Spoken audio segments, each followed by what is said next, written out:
My name is Katie Hausman. I'm on the faculty at the Gerald R. Ford School of Public Policy here at the University of Michigan. I'm an economist, and I think it's really important to understand the market forces that we're looking at when we're dealing with policy issues, like the role of nuclear power, like climate change more broadly, and certainly when we're dealing with the interaction of those two. Some of the questions an economist might ask are, what are markets going to do on their own? What resources are necessary for the different types of electricity production? And I think we've actually, so far in this conference, already heard a lot of economic issues come up across multiple sessions. Questions about costs, questions about benefits, questions about financing. So this morning, I'm excited we have 4 great speakers here to give us insights into some of these issues that have already been coming up in our discussions. So some of the questions that I'm hoping we'll be able to address this morning: what are the nuclear industry's opportunities and needs from the perspectives of investment and pricing? In what framework can nuclear make it in both regulated and deregulated electricity markets? Should the government play a role in ensuring nuclear power's competitiveness going forward? And what are the financial advantages and the obstacles going forward? So our first speaker is Geoff Rothwell, principal economist of the Nuclear Energy Agency of the OECD. He's written extensively on many aspects of nuclear power economics, both for the OECD and also in his previous position in the Department of Economics at Stanford University.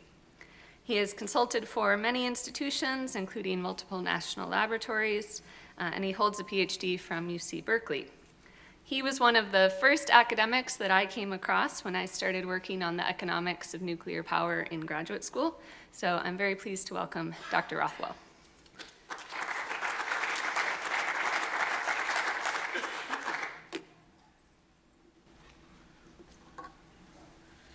Well, it's an honor to be here.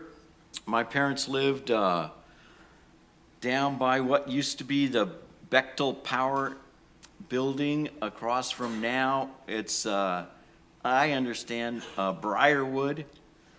My brother graduated in 1978 with a degree in economics. My sister graduated with a PhD in molecular biology, where my mother was an administrator.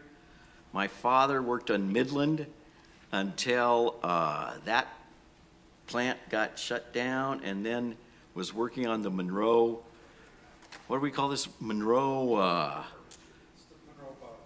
well, I know, but the system of mixing coal to the blending system. So my nephew is in the audience somewhere. I thought, I don't see him right now, but he's going to get his degree in actuarial sciences. And this is the book that was published this year. And the publisher is not doing any marketing, so I am giving it away. This was to be the update of the 2004 Chicago report, if you're familiar with that one, which is parallel to the 2003 MIT report. So this is parallel to the 2011 MIT report. And I was paid a lot of money, much more than my Stanford salary, to write this. I was 80% done when I left for from the United States, and finished it before Bill Magwood took over as general director. And if you don't know who Ken Arrow is, I suggest looking him up on okay, so this is where we start. I'm trying to convince you that there's no such thing as a cost or a price, that there is a distribution around a price or a cost. And there's many things that go into determining that distribution. So here, what I've tried to do is model the data from the regulatory filings for Summary, Vogel, Levy, and Turkey Point to a extreme value distribution with a mode, which is where you'll see Vogel at 4,400, and it has a long tail.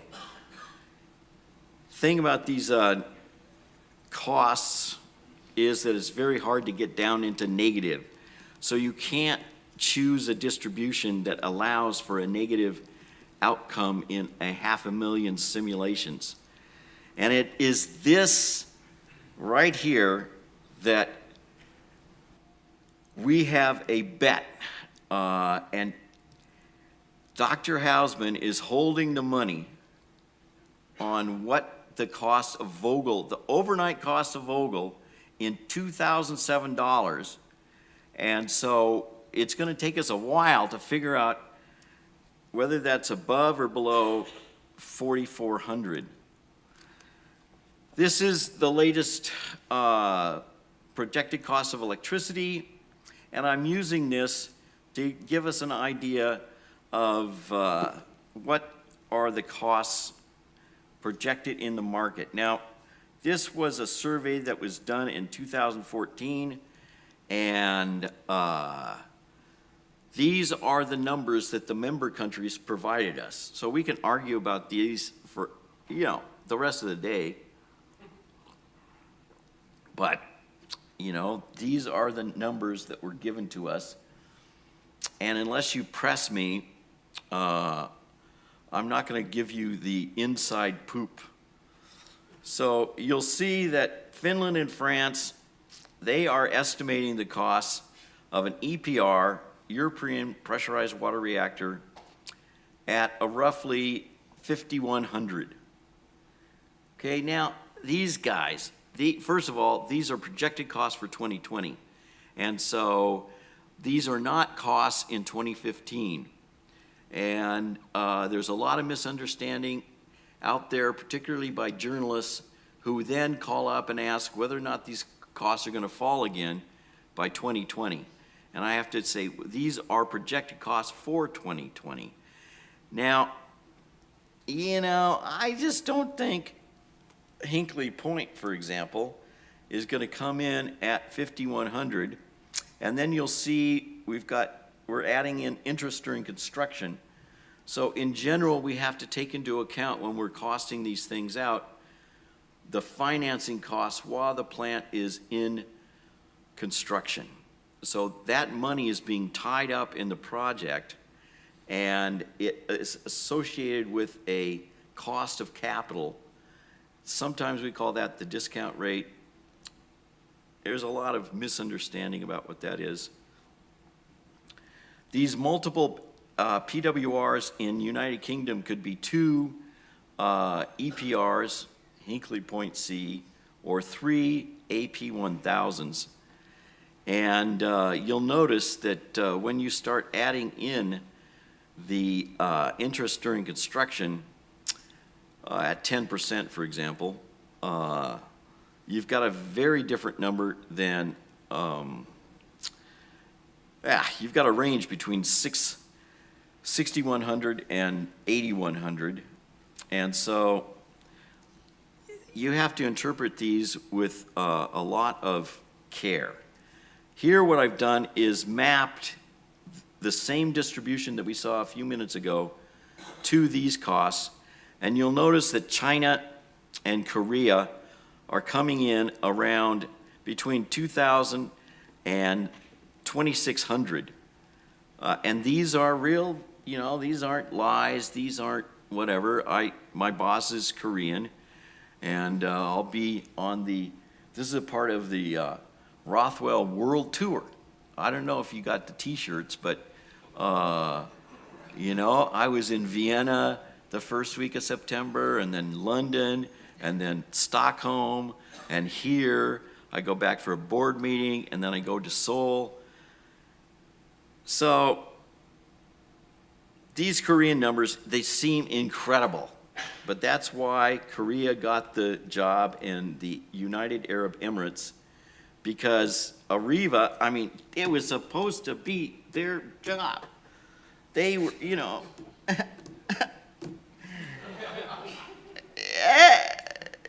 You know, the French, I have to live with them. My wife is French. I've lived there a couple of times before, and now I've been there 3.5 years. And while en français, on peut dire j'aime bien les Françaises, but j'aime pas le français, which means I love French women, but I hate French men. Paris would be nice if they just moved out. But they operate under a monopoly system, and they've operated under a monopoly system since the Louis. And there's no such thing as, everything is a zero-sum game. So everything that they lose, I win. Everything I lose, they win. And it's always zero-sum. And so, you know, here we have UK and Hungary. Hungary doesn't really care because it's the Russians who are financing this. And the UK should care, but, you know, Theresa May apparently doesn't care. She doesn't know that Brexit is going to complicate the subcontracting relationships in the process of building Hinkley Point C. Here we have NPPs under construction. This is a market signal of, you know, where the NPPs are being built and the expected prices or costs of those. Now, I got to make a little side note here. Cost and price are different. Cost is the resources going into it. Markets determine prices. So the difference between cost and price is profit. And so, you know, sometimes I'll make the mistake of calling these prices, but even though the cost might be going down, the prices can still rise. Okay, so there is a connection between cost and price, but it's not the engineering connection that a lot of engineers think. So they'll mix cost and price all the time. You'll see that there's 25 reactors under construction in China and Korea. Now, the ABWR2, they claim, this is all from the PRIS database, Power Reactor Information System out of IAEA. Those two ABWRs are in, I don't know, what is the correct, politically correct term in the United States for Chinese Taipei? What do you guys say? Taiwan? Yeah, that's not politically correct, okay? Those plants have been almost ready to go critical for years now, and they're doing a vote now on shutting those down. AP1000, there's 8 under construction. I would say in terms of Western technologies, they are the most competitive at this point. We've got the Russians building VVER, and you'll see lots of different names associated with that.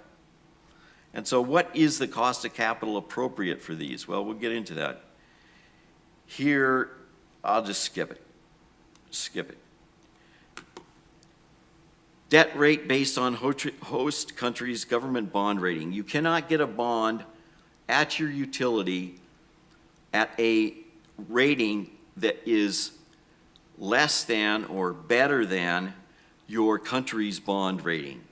So when TVA, who's always been AAA, when there was no budget in Congress, TVA's rating goes down to AA. And so then when there's a budget, it'll go back up to AAA.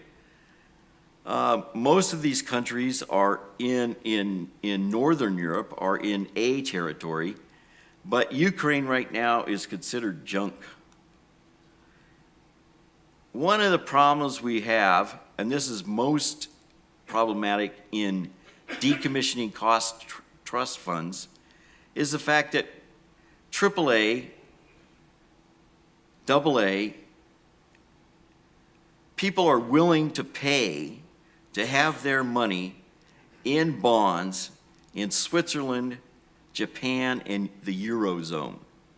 So there is a negative discount rate, which means it's very hard to accumulate funds for decommissioning. Brazil is triple B minus. The minus means likely to drop. The plus means likely to rise. Standard & Poor's is giving up hope for European utilities. The problem is that electricity prices are dropping and demand is dropping, and Germany is pouring money into windmills and solar.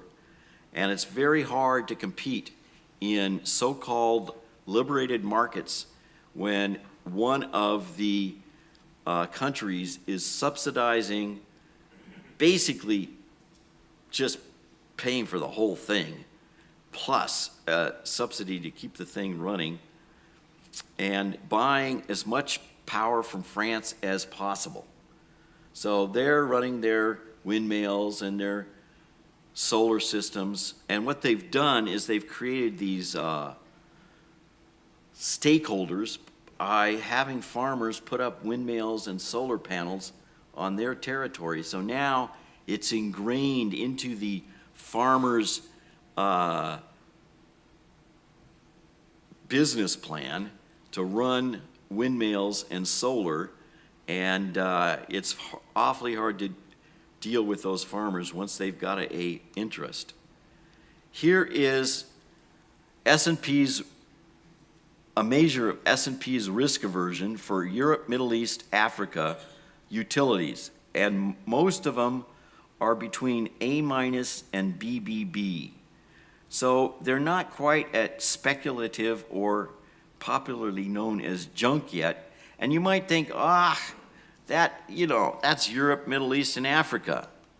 Well, 2014, they were saying in the United States, all of the utilities were basically BBB. And so there's not much room for falling out of investment grade bonds when you're a utility at BBB. This is something you can read online. Basically, it says when South Carolina Electricity and Gas was trying to fund Vogtle, they were facing ABB2, and now that they're almost complete, they've been upgraded to A1, but they would still like South Carolina to sell parts of the plant to other people. So now let's look at some market signals from the nuclear fuel market. And the nuclear fuel market is somewhat tricky because there is an intimate relationship between the price of uranium and the optimal amount of enrichment. So to get your approximately 20 tons of fuel into where you see product assay, I know, this is like 2 more slides. I'm way ahead of you. Product assay is approximately 20 tons. That's how much tons are going in each year. 1/3 of the fuel is coming out. To create those tons, you need 100,000 SWU, separative work units, and you need to start out with 170 or 171 tons of feed to get 19 tons of enriched. And that gives you a tails assay of 0.3 with 150 tons of depleted uranium. Now, Russia inherited 500 million tons of depleted uranium from the Soviet Union, and what they're doing is re-enriching those tails and competing with the uranium miners on a secondary market. Here is the price of SWU and the price of uranium basically since 1968.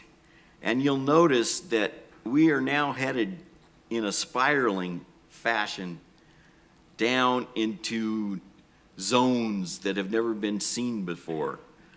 Because as the price of uranium drops, it drops for the enrichers, and so they enrich the secondary, the tails, compete on the secondary market, causing uranium mines to close.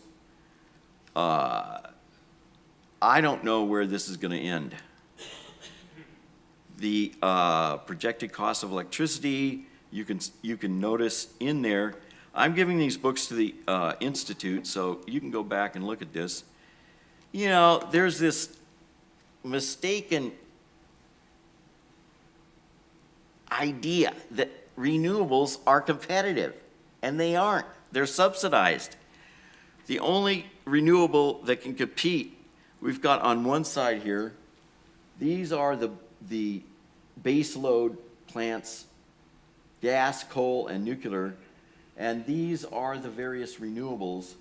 And so only wind can compete with base load at very low cost of capital. Lessons. Okay, unless the government is involved, nuclear power is dead.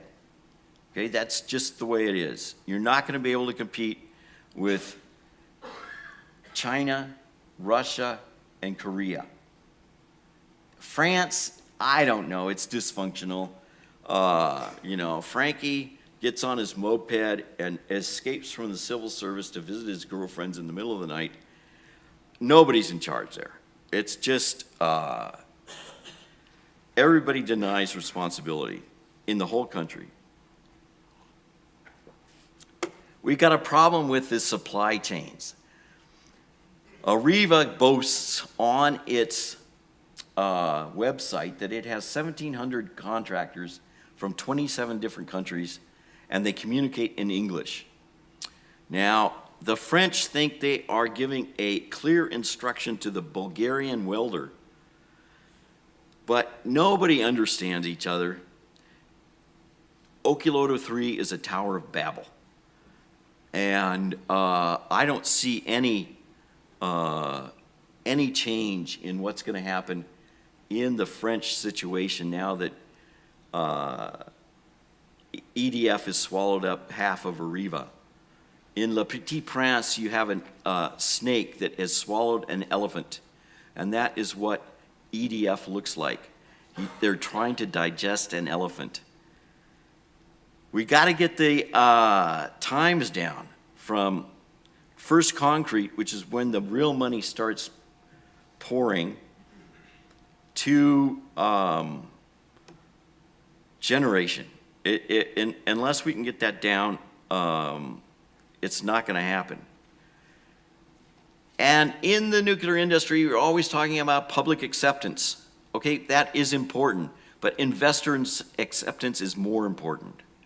Okay, so when you're out there thinking about, you know, getting all these so-called stakeholders, which I see as people with stakes and mallets going after vampires.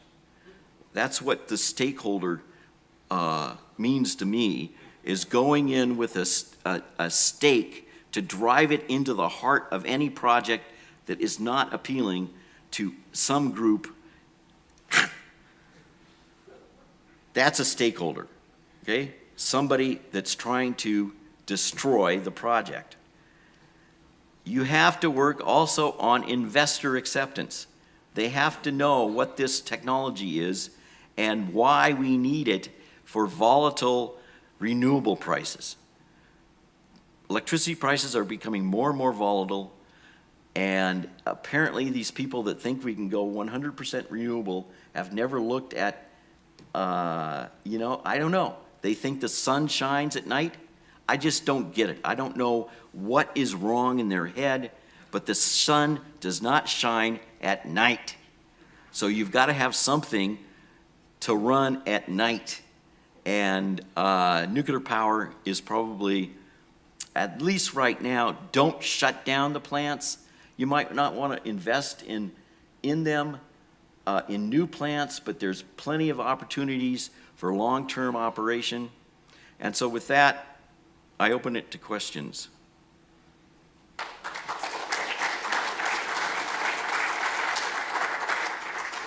What time is it?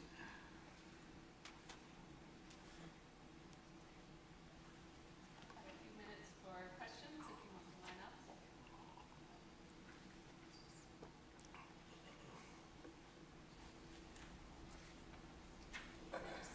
up. We have a few minutes for questions, if you want to line up. For the uneducated, can you elaborate on why the price of uranium is falling? Demand. It's called supply and demand. There's a lot of supply from primary and secondary markets, and there's little demand, and it's primarily because there aren't many operating plants in Japan. And so for a while, they were stockpiling. They were honoring their fuel contracts, stockpiling their fuel, and I think some of them, at least a half a dozen, have been slated to be shut down and decommissioned. And so it's just really supply and demand. It's just a lot of supply coming on. And Canada, they've got some uranium mines where 18% of what they take out is real uranium. In other mines, it's like 3%, 0.5%. And so, in Canada, basically you can take what you get out of the mine and put it into a plant.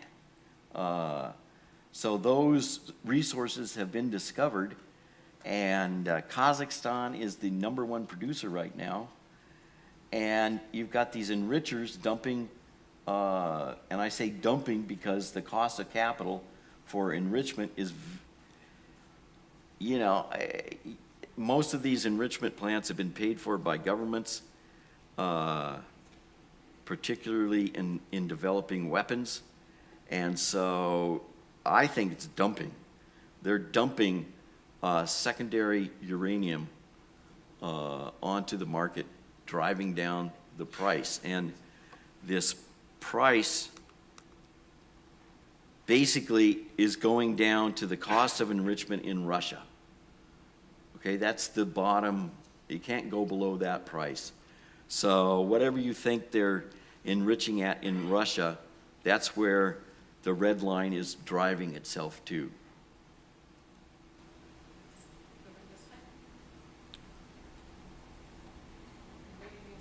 I have a question about cost of capital in a country like China. And in fact, I think the question could be broadened to almost any country when you look at the experiments in Germany with respect to renewables and nuclear and so forth. How do you assign a cost of capital, or how does a purely private industry in, say, well, as much as the industry in the U.S. is private, compete in a market where national decisions are being made with respect to investments in major power facilities? Do we have to just kind of throw up our hands and say, look, this is the public utilities have become truly public utilities, and either nuclear is part of a national strategy and therefore supported by the government, or it's not? Yeah. There you go. I mean, basically, China is mixing in to a huge bundle of investments in Chinese firms. And when you mix that much into your portfolio, the risk-return trade-off is such that you can accept a very low return, below what might be considered even the social cost of capital. When you're in the United States and you've got people saying, these, and right now I'm quoting the MIT report, these people are competing with private industry and the government has to stay out, means That's an anti-nuclear statement, okay? You cannot build a plant at 7.8% real or nominal. And that's what you're going to see in the MIT reports. They can't, the government has to stay out. Well, the government stays out is an anti-nuclear. That's just plain and simple anti-nuclear. And, you know, they don't say they're anti-nuclear, but that's what it means, okay? MIT basically is saying, you know, this has to be supported by the market. Private utilities, privately held utilities in the United States can't have a portfolio of everything like the government can have. That's why you see TVA, Tennessee Valley Authority, building or completing Watts Bar 2 or thinking about building at Bellefonte because they are a government entity. Our last question over here. So uranium miners in the U.S. and senators from Wyoming like to complain a lot that the U.S. Department of Energy is offloading a lot of surplus government uranium into the market. I was wondering, is that really a valid point, or is it more the supply and demand and the Russian sales enrichment that you were talking about? Well, they can't really complain to the world. You know, maybe they get down on their knees and pray, okay? That would be the equivalent of, you know, please God, increase the price of uranium so I can stay in business. Okay, they can't pray to God. Okay, God doesn't care about the price of uranium. Okay, at least the one that I'm familiar with. Okay, God is out of the equation. What's in the equation is the Department of Energy, nuclear energy, and there they can complain. Okay, they got no ground to stand on. This has been known for many years. They can try to change the amount that's being released at any moment, but they're still on their knees, okay? They can't compete with Canada. They can't compete with Kazakhstan. So, you know, they can put pressure on DOE, but God is not listening to their prayers. And so they got to give up on God.